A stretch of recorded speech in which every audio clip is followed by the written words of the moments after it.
j'aimerais souhaiter la bienvenue à Laurie Kenton. Il est spécialiste de l'histoire et de la civilisation anglo-américaine et maître de conférences à l'université de Versailles-Saint-Quentin en Yvelines. Il est l'auteur d'une histoire religieuse des États-Unis et de la fin du rêve américain, qui fait partie des ouvrages sélectionnés pour recevoir le prix géopolitique de cette année. Et aujourd'hui, il va nous parler des relations franco-américaines. Laurie Kenton, je vous laisse la parole. Merci beaucoup.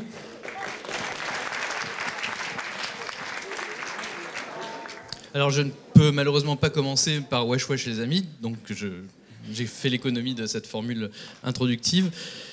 On commence il y a très longtemps, donc en fait je vais devoir être assez rapide, sinon expéditif, donc je vais privilégier le côté panoramique de ma communication au côté détail et au côté exhaustif de la chose. Donc vous pourrez évidemment revenir dans les questions sur un point de détail si besoin. Alors nous commençons au XVIIe siècle, puisque comme vous diront tous les XVIIemistes du monde, tout commence au XVIIe siècle. Et nos relations franco-américaines, elles commencent en réalité comme des relations franco-britanniques, mais en Amérique. Comme vous le voyez sur cette carte, nous avons en réalité trois puissances, trois empires en gestation. La Nouvelle-France qui est là, qui commence autour de l'Acadie, puis Saint-Laurent. La Nouvelle-Angleterre qui est ici, et la Nouvelle-Néerlande qui est ici. Donc ce qui est en haché, ce sont les interfaces entre ces puissances. Donc on a une relation qui est d'abord une relation de contiguïté, de voisinage, mais évidemment une relation de rivalité entre des empires. Le premier gouverneur du Massachusetts, avant même d'embarquer, écrit un document pour justifier l'implantation anglaise en Nouvelle-Angleterre, en écrivant que s'installer dans le Massachusetts, c'est ériger un rempart contre l'antéchrist jésuite. Donc ça nous apprend un certain nombre de petites choses. Un rempart, on est dans une dimension géopolitique, une géopolitique du peuplement, une forte dimension de relations internationales, puisqu'on est dans les relations franco-anglaises au XVIIe siècle, qui ne sont pas exactement compliquées, enfin, qui ne sont pas exactement simples. Et avec cette idée d'antéchrist, on a une dimension qui est millénariste. On n'est pas seulement dans on est des ennemis de chaque côté de la Manche. Avec l'idée de l'antéchrist, on est dans quelque chose de véritablement cosmique. On est dans quelque chose de vraiment très sérieux, qu'on va garder pendant à peu près un siècle et demi. On va y revenir dans une seconde. Et on a ce qui se développe en réalité qu'on ne voit pas vraiment avec les Néerlandais qui sont également protestants comme les Anglais. On a une géopolitique confessionnelle qui s'installe en fait entre les deux et qui va rythmer ce que nous voyons en réalité pendant le siècle et demi qui suit. Là, vous voyez les implantations anglaises qui sont et puis britanniques qui sont le long de la côte, et les implantations françaises qui suivent le Saint-Laurent, les Grands Lacs et le Mississippi, et donc qui finalement entourent les possessions anglaises. Donc ce qu'on a, c'est un réseau de forts français qui est tout autour des possessions anglo-britanniques. Un demi-siècle de rivalité impériale en Europe, bien sûr, mais avec des conséquences dans les Amériques, parfois même en temps de paix. Pendant qu'il y a une période de paix en Europe, on a des raids, des guérillas, etc. en Amérique. Donc il n'y a jamais véritablement de paix continue. Et quand il n'y a pas d'action hostile, il y a la peur d'une action hostile. La guerre de 7 ans, qui dure en réalité 9 ans en Amérique, c'est l'accomplissement, l'aboutissement le pic de ce demi-siècle de rivalité impériale qui structure une véritable construction identitaire des deux côtés. Les Anglais se construisent autour de l'idée d'un protestantisme libéral au sens de liberté politique, par opposition aux Français qui sont catholiques, Bourbons, donc Louis XIVien, etc., autoritaires. Et donc on a un petit peu une sorte d'univers mental à la guerre froide, c'est-à-dire complètement manichéen, complètement binaire, et une construction identitaire qui va, en gros, avoir des conséquences, encore une fois, jusqu'au début du XXe siècle aux États-Unis.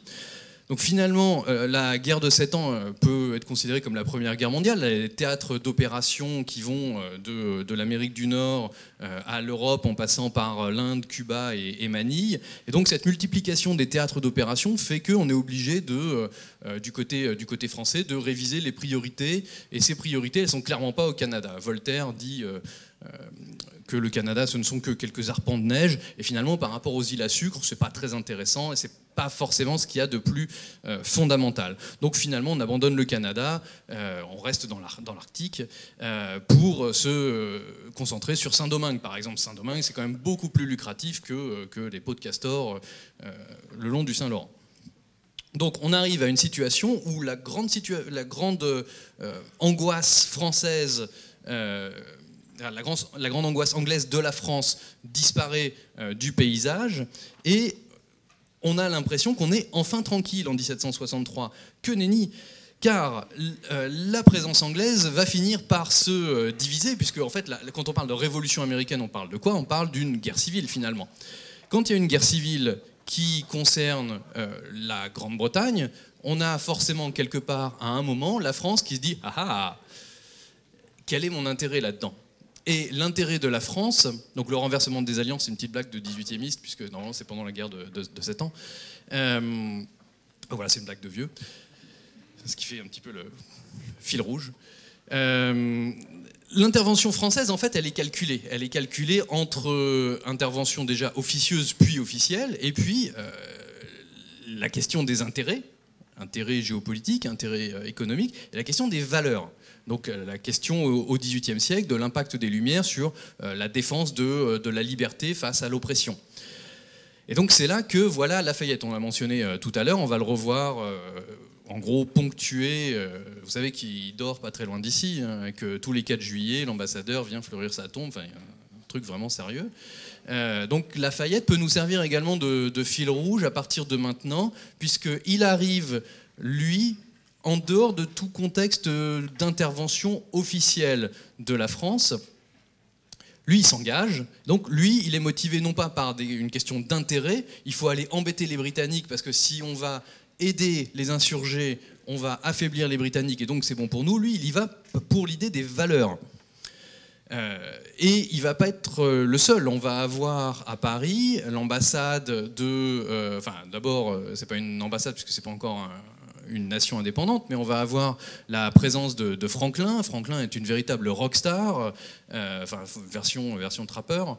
À Paris, il fait absolument sensation, il est extrêmement populaire, et à sa suite viendra Jefferson, ça j'en reparlerai dans une seconde. Ils vont avoir une influence absolument décisive sur la conduite de la France en Amérique du Nord. Le véritable tournant militaire, ça va être la bataille de Saratoga en 1777. Donc les États-Unis ont déjà déclaré leur indépendance. Déclarer son indépendance, c'est bien, enfin bon, ça mange pas de pain, quoi, parce qu'après il faut la gagner. Il y a dans l'histoire des peuples qui ont déclaré leur indépendance, tous n'ont pas obtenu leur indépendance. Et là, ce qui se joue, c'est exactement ça. C'est comment est-ce qu'on va faire pour obtenir notre indépendance. On ne va pas y arriver tout seul. Les opérations militaires qui durent depuis 2 ans sont en gros de la guérilla, finalement. Pour les Américains, il s'agit surtout d'une chose, il s'agit de ne pas perdre.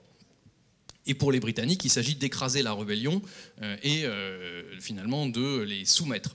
Donc, Saratoga finit par persuader la France officielle qu'une victoire des rebelles est possible, une victoire militaire, et donc permettra d'asseoir une indépendance américaine au détriment des vieux ennemis britanniques. Et donc, ce qui se passe, c'est que l'aide officieuse par Beaumarchais, etc., devient une aide officielle.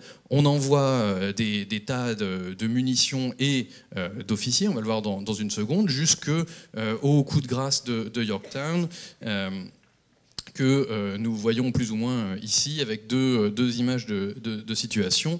Donc la bataille de Yorktown est la dernière bataille, celle qui scelle le sort des Britanniques en Amérique du Nord. Et on voit que c'est un modèle de coopération franco-américaine, puisqu'on voit les régiments de Lafayette notamment, Rochambeau ici, Saint-Simon, la marine française ici et là, et sur la vue un peu plus large, ici, là et là, qui bloque complètement la retraite possible des Britanniques. Les Britanniques sont allés s'enferrer dans une péninsule, ce qui est la dernière chose à faire, et donc ils sont complètement coincés, ils sont obligés de capituler. Jeu 7 et match pour les Américains avec l'aide de la France.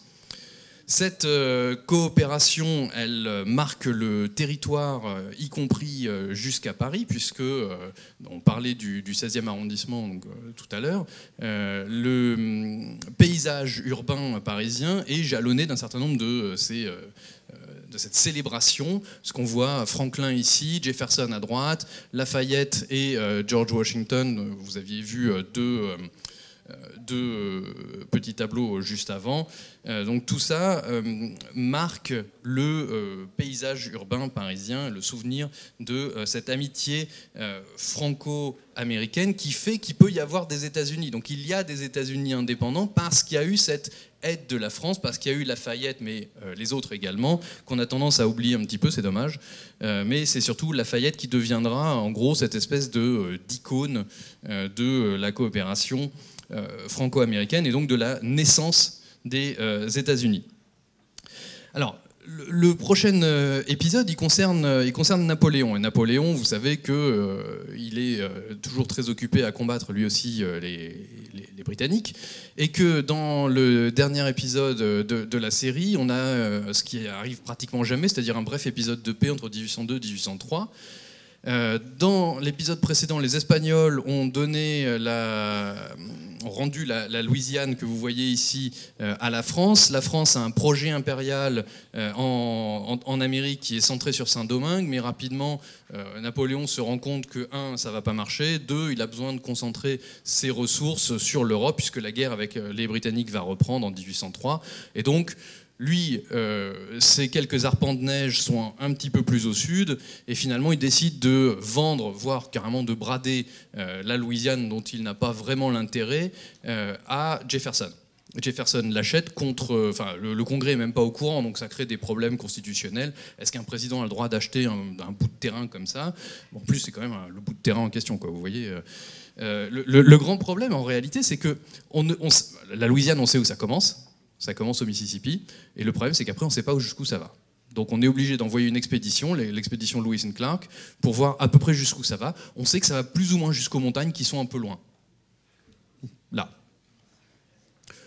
Le reste étant vaguement espagnol. Oh, c'est officiellement espagnol, mais les Espagnols ne contrôlent pas vraiment. Donc, pour les États-Unis, banco, on double la superficie. Jefferson, son idéal, c'est des petits fermiers indépendants qui ont de la terre pour eux-mêmes et pour leurs enfants. Et donc là, avec l'achat de la Louisiane, il a l'impression d'avoir assuré à quelques générations d'Américains au moins la possibilité de s'installer à leur compte de manière indépendante jusqu'aux montagnes lointaines dont on ne sait absolument pas où elles sont. La prochaine rencontre entre les Français et les Américains, elle est un peu la conséquence de cette expansion, puisque les Américains se répandent dans le territoire, puisque leur démographie est ultra dynamique, non seulement par accroissement naturel, mais aussi par une très forte immigration. Et au nord comme au sud, on aimerait bien que ce qu'on développe à l'ouest soit à son image, c'est-à-dire soit des États libres, soit des États serviles. Et évidemment, je vous apprends rien, il y a cette guerre de sécession là qui perturbe un petit peu l'histoire américaine, qui fait un peu 630 000 morts. Bon, c'est un petit peu la grosse affaire quand même au milieu du 19e siècle. Il ne faut pas croire que tous les États qui sont ici en bleu sont des États libres. Des États comme le Missouri, le Kentucky ou là le Maryland et le Delaware sont des États esclavagistes mais qui restent fidèles à l'Union. Donc pour la France, la grande question qui va se poser diplomatiquement, en gros, c'est est-ce qu'on fait quelque chose ou est-ce qu'on ne fait rien ? Ne rien faire, c'est assez simple. Qu'est-ce que ça veut dire ? Ne rien faire, ça veut dire qu'on laisse faire. Et de deux choses l'une. Soit on attend que cette sécession des États du Sud s'installe finalement et qu'on ait deux puissances. Deux puissances, ça veut dire quoi ? Ça veut dire un affaiblissement. Il y a même un projet qui envisage la partition en 4 puissances. Donc là, une espèce de morcellement et finalement, Tout ça laisse la porte ouverte à une aventure américaine au Mexique de Napoléon III qui serait facilitée par l'affaiblissement des États-Unis. Donc ça, c'est ne rien faire.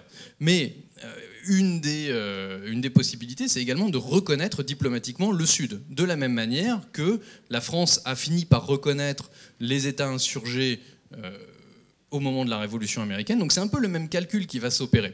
Ici, on n'a pas de Britanniques à embêter, comme c'était le cas au XVIIIe siècle, et ce qui facilitait quand même grandement l'équation, puisqu'on les déteste depuis des siècles. Et donc, si on peut leur mettre un comme ça, on va le faire. Donc, c'est pour ça qu'on l'a fait. Là, ici, on n'a personne vraiment à embêter. Au contraire, on a à perdre. On a à perdre parce qu'on est en pleine révolution industrielle et qu'on dépend des États-Unis pour un certain nombre de choses. Du Sud pour le coton. Alors, c'est un peu en trompe-l'œil. Je ne peux pas vraiment m'expliquer sur les chiffres, mais finalement, comme les années d'avant la guerre de sécession ont été particulièrement prolifiques, on a des stocks et les prix sont bas. Donc oui, on dépend du coton, mais on a des stocks, on peut se permettre d'attendre un petit peu. Donc qu'est-ce qu'on fait? On attend. On dépend également du Nord, parce qu'on achète du coton au Sud, mais on vend des tas de choses, notamment des produits de luxe, au Nord. Donc on a besoin finalement des deux. On ne peut pas se permettre de s'aliéner l'un ou l'autre. Et l'équation est compliquée par le fait qu'on ne peut pas vraiment faire quoi que ce soit sans les Britanniques. Et donc on est obligé de s'aligner un petit peu sans véritablement s'aligner sur la position britannique. Et donc toute la correspondance diplomatique et consulaire transatlantique est extrêmement dense et tourne autour d'un seul sujet, c'est qu'est-ce qu'on fait ? Donc finalement, on décide de ne rien faire quand on se rend compte que, la position morale du Sud est intenable et que, de toute façon, ils ne vont pas gagner. À partir du moment où on a compris qu'ils ne vont pas gagner, ça simplifie quand même les choses, plutôt qu'un calcul un petit peu trop risqué qui qui nous mettrait du côté des perdants de l'histoire. Mais on voit qu'on a à nouveau, comme dans l'épisode Indépendance, une sorte de dialectique entre les intérêts économiques dont on dépend et la dimension morale qui, ici, est la dimension de l'esclavage, qui n'intervient pas vraiment dans le cadre de l'indépendance.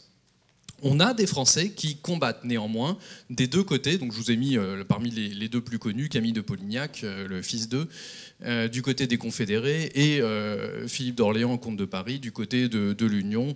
Ils ne sont pas seuls, il y a un certain nombre de volontaires comme ça, il y a un certain nombre de Louisianais, donc, qui sont des Français qui ne sont pas de métropole, mais qui sont des Français d'origine, qui s'engagent ou qui décident de ne pas s'engager. Donc là, c'est aussi assez compliqué.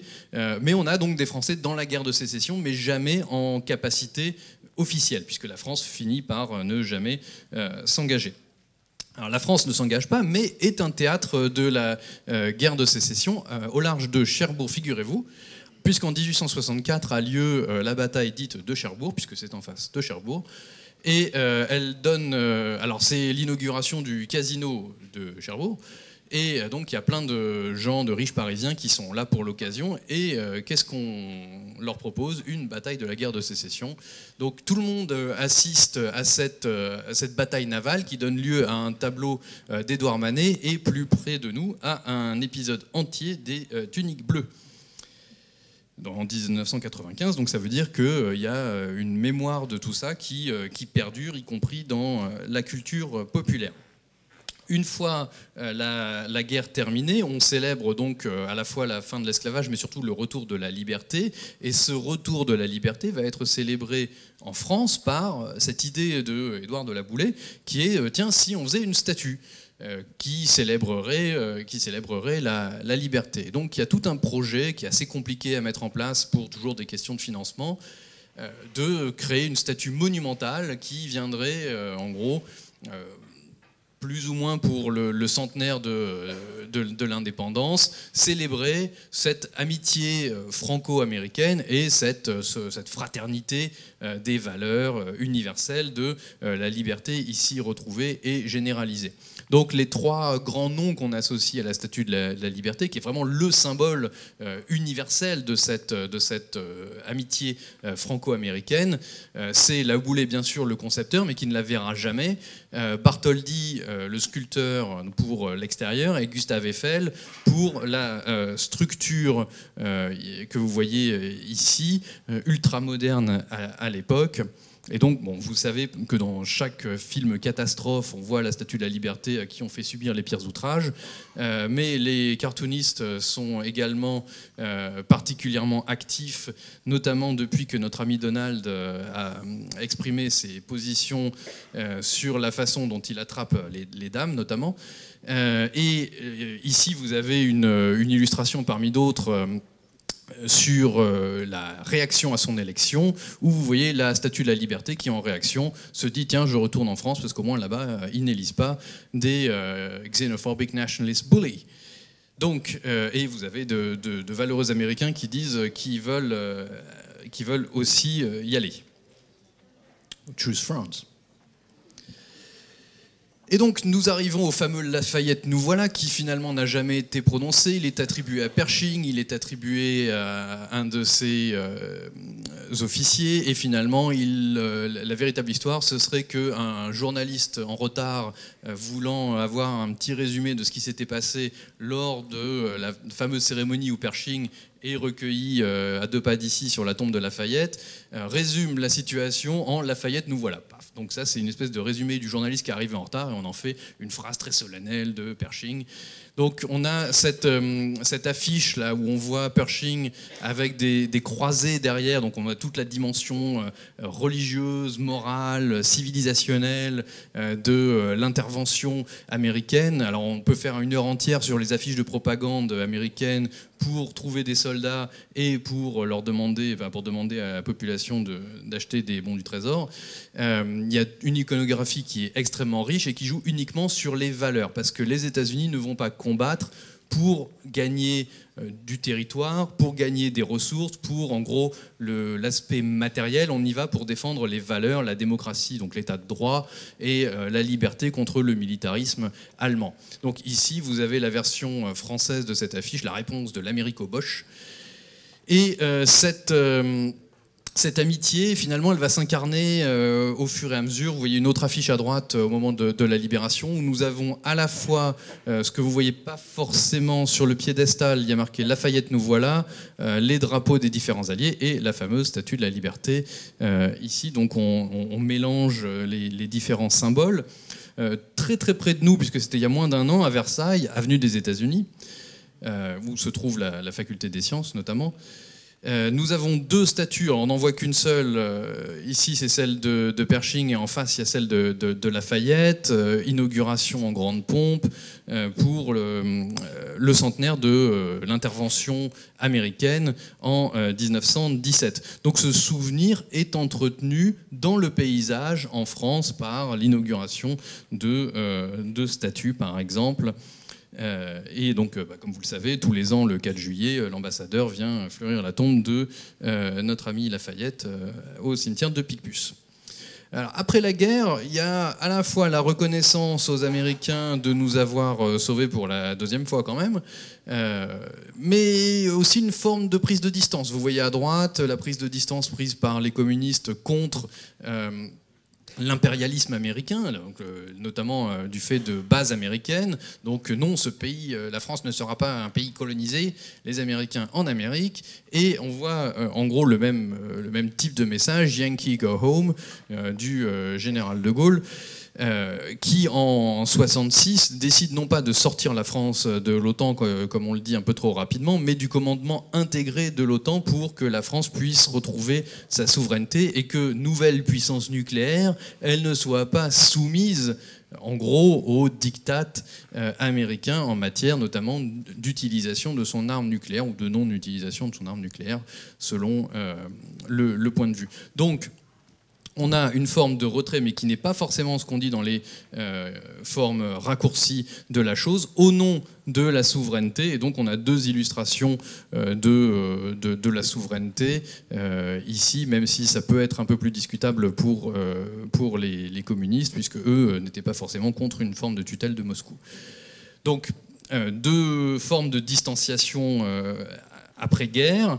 Et cette forme de distanciation, elle est confirmée, elle trouve un petit peu son apogée en 2003 à l'ONU, avec la fameuse prise de position de Dominique de Villepin contre l'intervention en Irak en février 2003. Vous pouvez voir sur cette photo le langage corporel de Villepin par rapport à Colin Powell. On imagine très bien, pour citer le grand philosophe Robert De Niro, « You talking to me ?»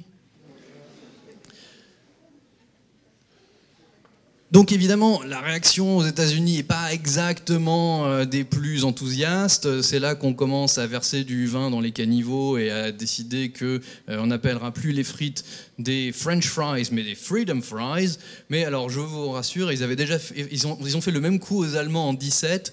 La choucroute en anglais s'appelle comme en allemand Sauerkraut, qui sonnait un petit peu trop allemand, puisque en fait c'est un mot allemand. Et donc ils ont rebaptisé la choucroute Liberty Cabbage, le chou de la liberté. Voilà, c'était en 17, donc les Freedom Fries avaient un ancêtre qui était le chou de la liberté. Donc il y a toute une campagne anti-française là où on l'attend finalement, mais également là où on ne l'attend pas, c'est-à-dire que le New York Times, qui n'est pas forcément l'organe néoconservateur par excellence, à partir de ce moment-là, moi qui suis un petit peu à l'affût de ce qui se fait dans le vin, j'ai remarqué que le New York Times, d'un coup, s'est mis à adorer le vin espagnol, et alors le vin français, plus aucun intérêt. Assez rapidement, vers 2003-2004. Donc, on a évidemment, ailleurs dans le monde, il y a eu une certaine forme d'adhésion à cette forme de résistance française à l'impérialisme américain, ce que vous voulez. Mais c'est une forme de chant du cygne, de cette espèce de distanciation gaulliste ou de souverainisme gaulliste, on peut appeler ça comme on veut. En 2009, la France revient dans le commandement intégré de l'OTAN. Les critiques disent que la France se place en gros aux ordres des néoconservateurs américains. Bon, on a vu pire dans le monde des néoconservateurs, donc bon, de ce point de vue-là, c'est peut-être un petit peu discutable. Vous voyez Nicolas Sarkozy avec son ami Barack.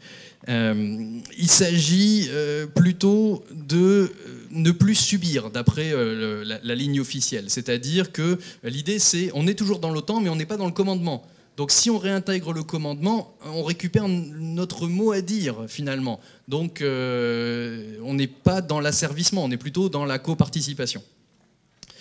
Il ne vous a pas échappé que nous sommes confrontés à une situation qui peut laisser les diplomates un petit peu perplexes. C'est notamment ce qu'on murmure au quai, c'est que comment on fait pour gérer ce monsieur Trump ? Alors, après la diplomatie du panda, du cheval et de que sais-je encore, du château, nous avons la diplomatie du défilé. Et notre ami Donald a été très impressionné par la diplomatie du défilé le 14 juillet. Il a kiffé. Mais alors, à un point, son ami Emmanuel, il en parle tout le temps. Hier soir, il était à la télé britannique avec son ami Piers Morgan et évidemment, il parlait aux Britanniques et il parlait un petit peu aux Américains qui regardent la télé britannique. Il a dit « Oh, Emmanuel !» Et il a dit comme ça, en articulant bien « Oh, Emmanuel, I like him, I like that guy. » Emmanuel. Donc, la diplomatie du défilé, vous avez vu, il y a eu un certain nombre de voix en France qui se sont exprimées sur l'incompréhension, comment on déroule le tapis rouge à ce monsieur Trump qui est quand même très très vilain, que se passe-t-il? Et bon, c'est quand même relativement habile. Quelle est l'idée?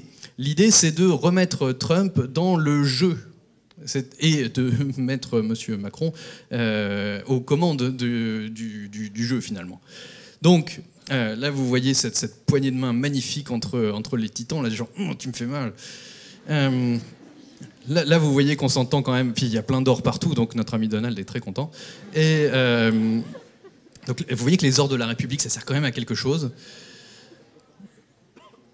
Finalement, on a une relation franco-américaine qui est au beau fixe, malgré ce qu'on aurait pu craindre, avec deux types de leaders quand même assez différents finalement.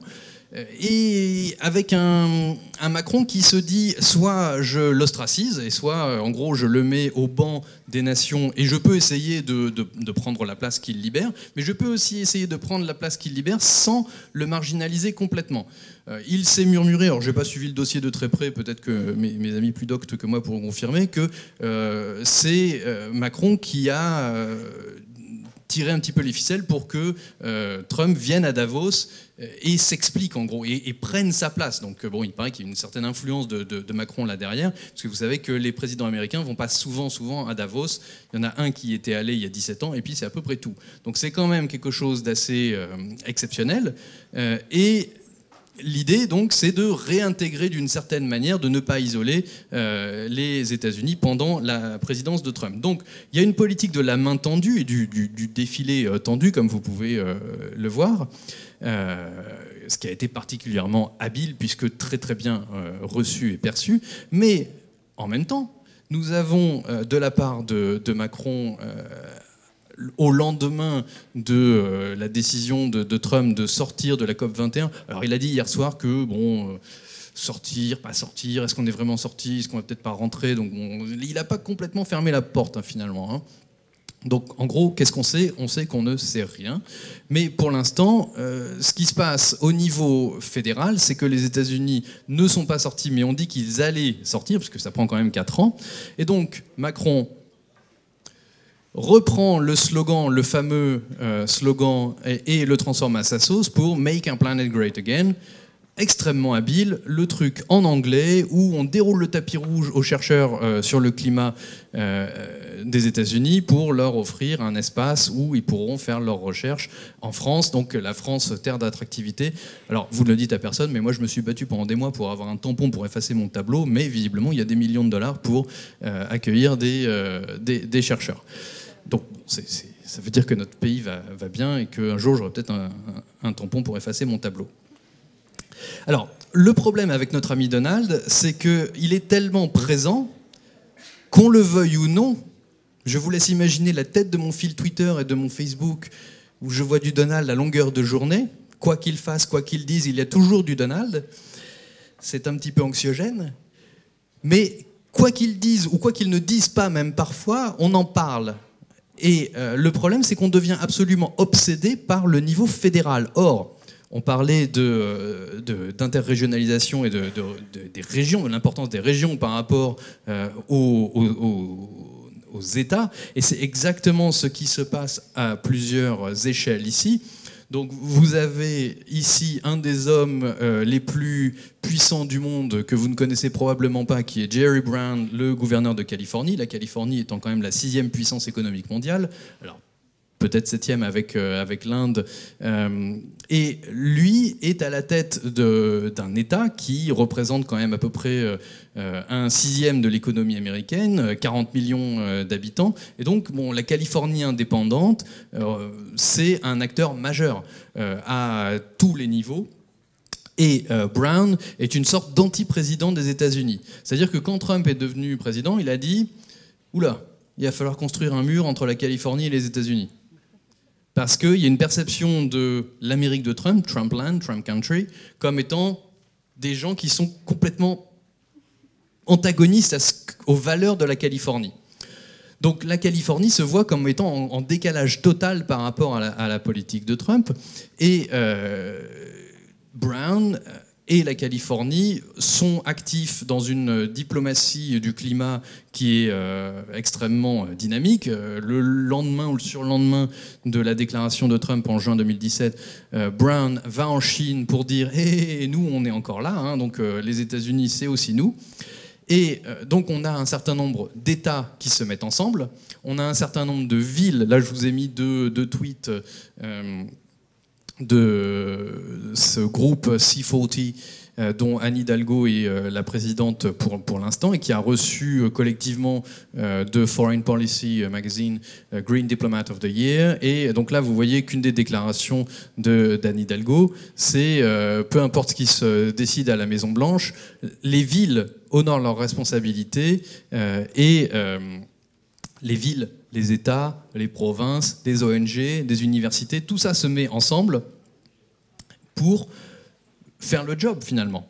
Peu importe ce qui se passe au niveau fédéral. Une des questions qui se posait dans le retrait de l'accord de Paris, c'était la quote-part des Américains. Michael Bloomberg a dit, c'est pas grave, moi je paye. Donc il a payé.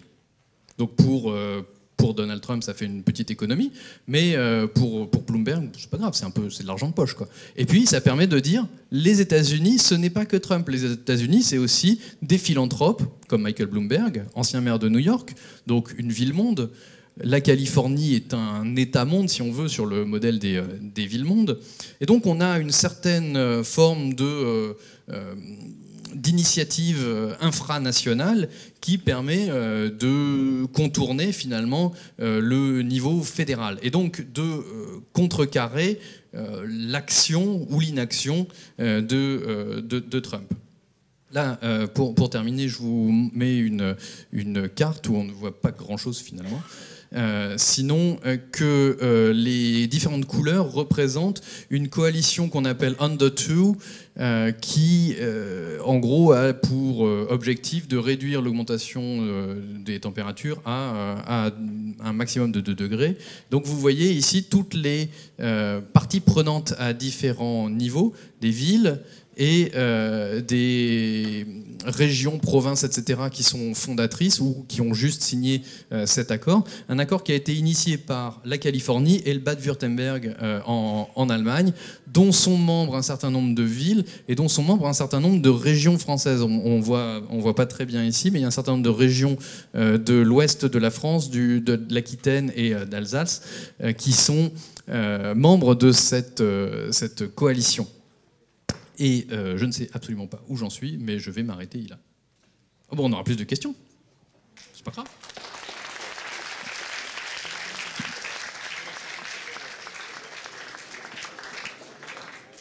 Merci beaucoup, Laurie Kenton. Y a-t-il des questions ? Les relations franco-américaines, est-ce qu'elles ne sont pas asymétriques, c'est-à-dire marquées par une domination des États-Unis sur la France qui laisserait penser que finalement la France n'est qu'un partenaire secondaire pour les États-Unis ? Alors, d'une certaine manière, oui, mais ça dépend. On a vu qu'en 2003, les Français avaient la capacité de dire « ouais, mais sans nous ». Et que la puissance se mesure également à la contrainte, c'est-à-dire que alors, à la contrainte qu'on peut exercer et la contrainte dont on peut également se retirer. C'est-à-dire que si on retourne la question, par exemple, sur la grande question sur le déclin des États-Unis, les États-Unis sont-ils capables d'imposer leurs normes à l'international ? Oui, regardez, quand vous prenez l'avion, c'est des normes américaines. Vous n'avez pas le choix, c'est comme ça et tout le monde s'y plie. Deuxième chose à l'inverse, est-ce que les États-Unis ont la capacité de s'exempter, ce qu'on appelle l'exemptionnisme, de la volonté en gros générale sur des choses comme le protocole de Kyoto, ce genre de choses. Est-ce que la communauté internationale peut contraindre les États-Unis ? Non. Les armes à sous-munitions, c'est pareil, Cour pénale internationale, ils sont capables de dire non. Donc la puissance s'exerce de ces deux façons, c'est-à-dire par omission et par commission d'une certaine manière. Et la France a été capable de dire on quitte le commandement intégré de l'OTAN et vous ne pourrez rien faire pour nous y contraindre. Johnson à l'époque avait dit je laisse la porte ouverte, si jamais vous voulez revenir vous êtes les bienvenus. Bon, finalement tout ça concrètement ça veut dire que toutes les bases militaires américaines ont dégagé de France assez rapidement finalement. Donc ça a eu des conséquences dans le paysage, dans l'économie des villes qui a été rapide. Pour revenir à 2003, c'est à peu près la même chose. La France a dit, nous, on ne cautionne pas parce qu'on ne croit pas à cette histoire d'armes de destruction massive, et donc on ne suivra pas. Les Britanniques, eux, ont suivi. Ça a coûté pratiquement sa carrière à Tony Blair, entre autres. Donc, ils ont suivi pas parce qu'ils y étaient contraints, mais parce qu'ils ont voulu, les Britanniques. Les Français ont eu la capacité de se tenir à l'écart de ça. Après, ils n'ont pas été forcés. On attribue généralement ça à Sarkozy, le retour dans le commandement intégré de l'OTAN, mais en fait c'était un mouvement qui avait été initié par Chirac, donc c'est pas forcément Chirac le gaulliste et Sarkozy le toutou des États-Unis, comme on l'avait dit pour Blair. C'est une politique qui avait été plus longue. C'est un choix, et c'est un choix qui n'est pas un choix de la servitude, mais plutôt de la coparticipation. Donc c'est-à-dire que quitte à ce qu'on soit sur des terrains d'opération ensemble, au Kosovo par exemple ou en Afghanistan, autant que nos généraux prennent part à tout le processus décisionnel. Donc n'y a pas vraiment cette capacité des États-Unis à contraindre la France diplomatiquement, de ce point de vue-là. Bonjour, une question de Miko de Laponie. Wesh, mon ami. Wesh, Lorik. Merci pour ta grande présentation et tes blagues de vieux. Si je peux me permettre de trahir les propos du directeur arctique auprès de la Maison-Blanche, ce qu'il m'expliquait au mois de juin, c'était que ce qui avait impressionné Trump, et le cabinet en général, c'était la capacité que Macron et l'État français avaient réussi à faire en termes de génération de buzz. Ce qui avait impressionné, c'était ça. Alors, entre une sextape dans le RERD, le Jérém Stargate et des batailles des Nutella, comment on arrive aujourd'hui à mener une diplomatie du buzz qui continue à impressionner Trump, alors que lui, c'est une machine à buzz, quoi. Eh ben, on utilise ces codes, sans les codes les plus trash. Le fait d'utiliser Twitter, le fait d'utiliser Make America Great Again et de le franciser d'une certaine manière, dans une certaine limite avec Make Our Planet Great Again, on réutilise les codes, on les subvertit, on disrupte et on fait du Trump sans Trump finalement. Et on lui donne du bling. En fait, ça dépend qui parle. Je pense que Trump aura du mal à être crédible, quoi qu'il dise, même s'il dit des trucs intelligents un jour. Il aura toujours cette suspicion que c'est un clown, parce qu'il a fait le clown, alors que Macron, bon, il a fait quelques petites blagues malheureuses parfois, et il a eu quelques déclarations qui n'étaient pas forcément toujours très bien prises, mais il garde ce côté techno, ce côté sérieux. Puis bon, il y a eu tout le début de son mandat où il était très vertical, très jupitérien, etc. Donc avec tout ça, on crée aussi une forme d'image. Et donc après, il utilise des codes. Lui, il va pas faire guignol, il va faire jeune, il va faire moderne, il va faire Startup Nation avec ce genre de code. Et donc, il a finalement la crédibilité qui s'est construite là-dessus. Et il utilise des codes sans utiliser le côté histrion, bouffon, selon la façon dont on veut décrire notre ami Donald. Moi, j'aurais une question, c'est par rapport à comment s'acte la coopération militaire avec les États-Unis, notamment dans le cadre des opérations qui en ce moment en Lettonie, en Lituanie. Je dois avouer que devant l'ampleur des dossiers que je dois suivre, celui-là n'est pas le plus prioritaire. Pour moi, hein, ça ne veut pas dire que c'est pas important, ça veut dire que ça ne fait pas partie des choses que j'ai suivies de près, donc je ne pourrais pas vous faire une réponse satisfaisante. Il faut lire pour avoir la réponse le livre d'Andrei Gratchev, dont on parlera tout à l'heure, qui s'appelle « Un avant-guerre des hyperpuissances à l'hyperpoker ». Les étudiants vous en parleront tout à l'heure. Et là, vous aurez une partie des réponses à la question, mais des questions sur le temps long. C'est-à-dire qu'on revient aux années 1980 pour se reposer la question des relations franco-américaines et de la manière dont l'ex-URSS, enfin l'URSS en 1991, a géré ses frontières. Et là, la relation à l'Ukraine et la relation aux États-Unis sont forts. En gros, une partie de la réponse tient dans le fait que la négociation entre la Russie et les autres pays membres de l'URSS, dans le rapport aux États-Unis et aux pays de la CE, était de dire on récupère, nous la Russie, tout l'arsenal nucléaire soviétique, mais en échange, vous nous garantissez que les frontières de l'Ukraine, de la Biélorussie, etc., ne seront jamais menacées par l'OTAN. Et le problème, c'est que l'OTAN est resté en place alors qu'il aurait dû disparaître. Depuis, la Russie considère que la présence otanienne et la présence américaine en Europe est une forme d'attaque contre elle. Et vous avez une obsession du respect de la frontière dans la politique de Poutine qui marque aussi qu'entre les États-Unis et l'URSS, c'est certes du buzz, certes du rapport de force, mais il y a aussi du temps long qu'il faut prendre en compte. Donc Andrei Gratchev, c'est l'ancien conseiller de Mikhaïl Gorbatchev dans la dernière année en fait, de son secrétariat général du Parti communiste de l'Union soviétique, la présidence de l'URSS. C'est un livre majeur de l'année dernière, les étudiants vous en parleront. Est-ce qu'il y a une dernière question ? Avant la dernière question, un petit commentaire rapide sur l'Ukraine. La décision d'Obama fait partie de toute la stratégie de désengagement. C'est-à-dire que les intérêts vitaux américains ne sont pas concernés, donc on ne va pas aller s'embarquer dans une aventure qui est très incertaine, et donc finalement on se désengage. Donc en fait, avec Trump, on n'a pas une différence entre engagement et désengagement. Quand on parle d'America First, c'est pas une stratégie de repli total par rapport à un interventionnisme à tout crin avant. Il y avait déjà une stratégie de désengagement sous Obama qui ne s'engageait que contraint et forcé, par exemple. Et sur l'Ukraine, c'est très clair. Vous nous avez parlé donc des relations diplomatiques entre les États-Unis et la France, mais est-ce que vous pouvez nous parler 2 minutes de l'accord transatlantique Est-ce que cela nous dit des relations entre les États-Unis et la France ? Alors, on peut difficilement en parler sans parler des autres, de tout le maillage des accords commerciaux, parce qu'il y a aussi le traité avec le traité transpacifique, qui est à peu près dans le même type de configuration. Et une des grandes questions des 2 années à venir, ça va être la renégociation ou pas de l'ALENA avec le Canada d'un côté et le Mexique de l'autre. Donc tout ça est dans le même maelstrom de renégociation de traités. Pour Trump, il y avait la volonté déjà de donner des gages immédiats à son électorat. Il ne faut jamais oublier une chose, c'est que Trump parle à sa base. Tout ce qu'il fait, c'est pas pour la communauté internationale, c'est pour sa base. Donc quand il sort d'un traité, quand il claque la porte d'un traité, c'est pour montrer que lui rétablit la souveraineté américaine. Mais après, qu'est-ce qui se passe de l'autre côté ? Prenons le cas de Transpacifique, parce que c'est ce qu'il y a de plus net. Il y a 11 États qui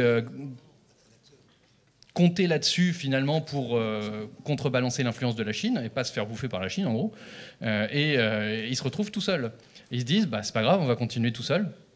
Et ce qui se passe généralement, c'est que quand les États-Unis sortent d'un protocole ou d'un accord, au lieu d'avoir un effondrement, les autres font leur petite sauce de leur côté et essayent de faire vivre le truc sans les États-Unis. Donc on se dirige de plus en plus vers un certain nombre d'accords. Alors évidemment, pour l'ALENA, ça va être plus compliqué parce que les États-Unis sont quand même politiquement, économiquement et géographiquement au milieu de l'ensemble Canada, États-Unis, Mexique. Donc là, ça va être un peu plus compliqué pour des raisons évidentes. Mais de plus en plus, on va avoir une communication et une réponse qui va être de dire, écoutez, vous voulez quitter cet accord, vous quittez cet accord, on va se débrouiller sans vous. C'est exactement, en gros, ce qu'on voit avec la COP21, où la Californie et Bloomberg et tout ça disent, mais il n'y a pas de problème, nous on fait. Hein. Et donc, finalement, c'est l'Amérique, les États-Unis, en tant que puissance fédérale, deviennent contournables. Alors, je suis le plus vieux des conférenciers. Moi, j'ai manifesté avec Louis Jouvet, avec Yves Montand, contre le Coca et pour le Beaujolais. Tout ça, c'est... Bon, et avec Paul Morand, pour dire que le frigidaire, ça écornissait les produits, que ça les rendait pourris. Donc, par conséquent, tout ça, je l'extrais du bouquin de Jean-François Revel, L'obsession anti-américaine. Oui. Alors, justement, je voulais savoir où on en est de l'obsession anti-américaine et comment, aujourd'hui, cet arrière-plan peut être introduit, je pense à eux, dans une copie, pour montrer les tensions implicites et explicites parfois qui existent entre les États-Unis et la France. Alors, il y a beaucoup de couches, finalement. Il y a des couches générationnelles, il y a des couches qui sont aussi des couches éducatives, c'est-à-dire que...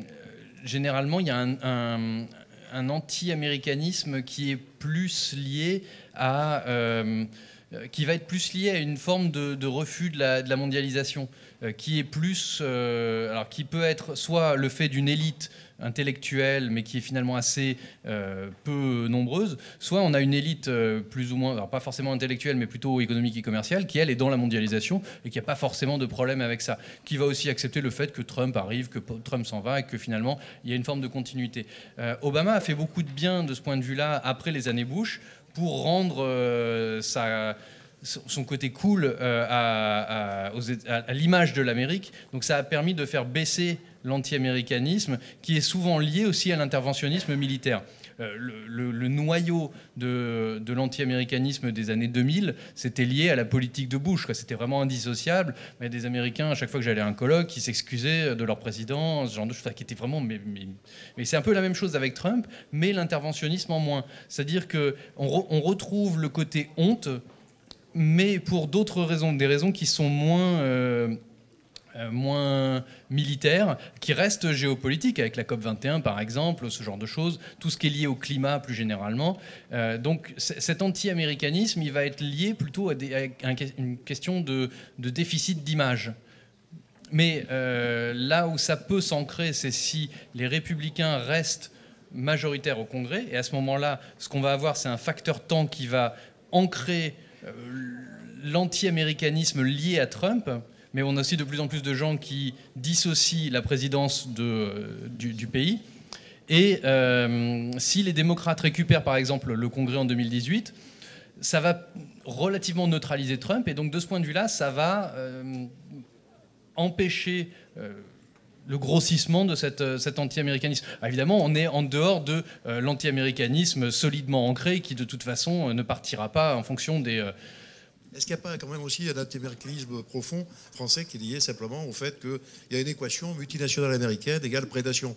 Quand on voit les réactions qui ont eu lieu dans les réseaux sur les 140 industriels américains et autres qui sont venus à Versailles, quand on voit la position française par rapport au GAFA, quand on voit la position par rapport à l'optimisation fiscale, on peut dire qu'il y a toujours cette obsession très gaulienne de l'hydre américain qui vient avec les multinationales. Et au niveau économique, Macron essaye de corriger, mais cette obsession, elle est là. Elle est au niveau de l'armée, comme tu le dis tout à fait. Mais je crois aussi qu'elle est, enfin, je suis pas spécialiste, mais je pense qu'elle est liée aussi au niveau des firmes multinationales et du système économique américain.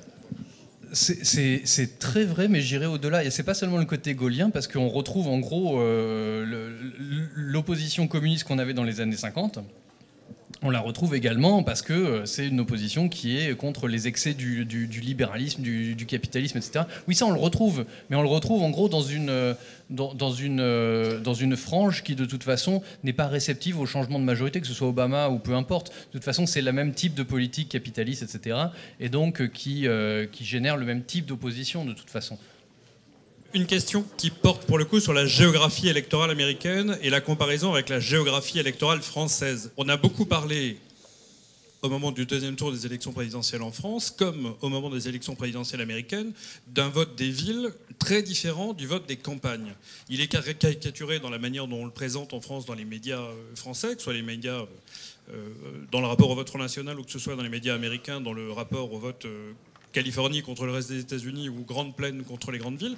Est-ce que ce sont les mêmes raisons qui aboutissent aux mêmes effets, ou est-ce qu'il faut voir une différence dans la géographie électorale des deux pays? Est-ce qu'on peut faire une comparaison du type Christophe Guilluy, France-États-Unis, ou est-ce que c'est de l'ordre d'un raisonnement strictement intellectuel? Non, il y a un parallèle qui peut être fait de la même manière que Guy décrit une France périphérique, des oubliés, des laissés pour compte, etc., des gens qui se sentent en dehors de la mondialisation. On a tout à fait la même chose dans la Rust Belt, par exemple, où dès qu'on s'éloigne des grandes villes, même dans la Rust Belt, on a des villes qui sont en pleine renaissance, notamment du fait des innovations, de la science, des universités, etc. Mais on a clairement la distinction entre des centres-villes qui sont soit boboisés, soit des minorités, donc des gens qui sont en gros clients du Parti démocrate. Mais au fur et à mesure qu'on s'éloigne, on a du suburbain et du périurbain qui est soit choisi, soit subi. S'il est choisi, c'est des gens qui sont historiquement plus proches du Parti républicain parce qu'ils ont les moyens et qu'ils veulent une politique fiscale qui soit à leur avantage. Mais ce qu'on voit de plus en plus, c'est que chez les Blancs qui sont toujours majoritairement pro-républicains, on a de plus en plus un continuum de l'éducation. Plus ils sont éduqués, plus ils votent démocrate, et ce, même quand ils sont dans les banlieues résidentielles choisies. Quand on est dans du périurbain subi, généralement, on est dans une configuration économique qui est différente. Mais ce n'est pas parce qu'on est moins riche qu'on va voter plus démocrate parce qu'on a plus besoin de l'État. Ça n'a pas forcément de rapport. Il y a eu ce bouquin en 2004 de Thomas Frank qui a été traduit en français par Pourquoi les pauvres votent à droite, qui était What's the matter with Kansas? Pourquoi est-ce que ces idiots de Kansas, en gros, sont pas très riches et auraient tout intérêt économiquement à voter pour les démocrates? Et pourquoi est-ce qu'ils votent pour les républicains? Parce que les républicains leur proposent des guerres culturelles, donc sur le mariage homosexuel, sur l'avortement, etc. Donc l'idée est de considérer que c'est leur intérêt économique personnel seul qui devrait décider de leur choix électoral. Or, il y a un certain nombre de critères qui ne sont pas économiques et qui sont plus collectifs, qui décident finalement qu'ils vont voter pour les républicains, ce qui n'a pas de sens pour un raisonnement économiste, finalement, mais qui a une existence, puisque c'est comme ça qu'on plie l'élection de 2004, par exemple. Donc on voit ça entre centre urbain et périphérie, mais de plus en plus, on voit que les banlieues résidentielles deviennent ce qu'elles n'étaient pas avant, c'est-à-dire un lieu de rivalité entre les deux partis. On a vu ça, par exemple, la partielle qui a eu, la sénatoriale partielle dans l'Alabama était un petit peu particulière parce qu'il y avait un candidat un petit peu particulier, donc ça a un petit peu faussé l'élection. Mais on a vu qu'un certain nombre de banlieues assez chics de villes de l'Alabama, qui normalement votent très très républicain, parce que l'Alabama est quand même très très républicain, cette fois-ci ont voté pour le démocrate, parce qu'elles ne pouvaient pas voter pour un type qui était une espèce de caricature de républicain. Donc on voit ces banlieues traditionnellement républicaines changer, et ça peut faire partie d'une dynamique de démocratisation de l'électorat, où il ne reste qu'une sorte de population blanche oubliée, résiduelle, parfois suffisamment importante pour plier une élection comme en 2016, même si il y a toujours cette histoire de de collège électoral contre vote populaire. Mais oui, il y a clairement ce vote des petites villes dont on annonce depuis des années qu'il ne sera pas suffisant, qu'il ne sera pas assez massif pour être décisif, et qu'il a été en 2016. Donc c'est pas quelque chose qui est à sous-estimer. Merci beaucoup.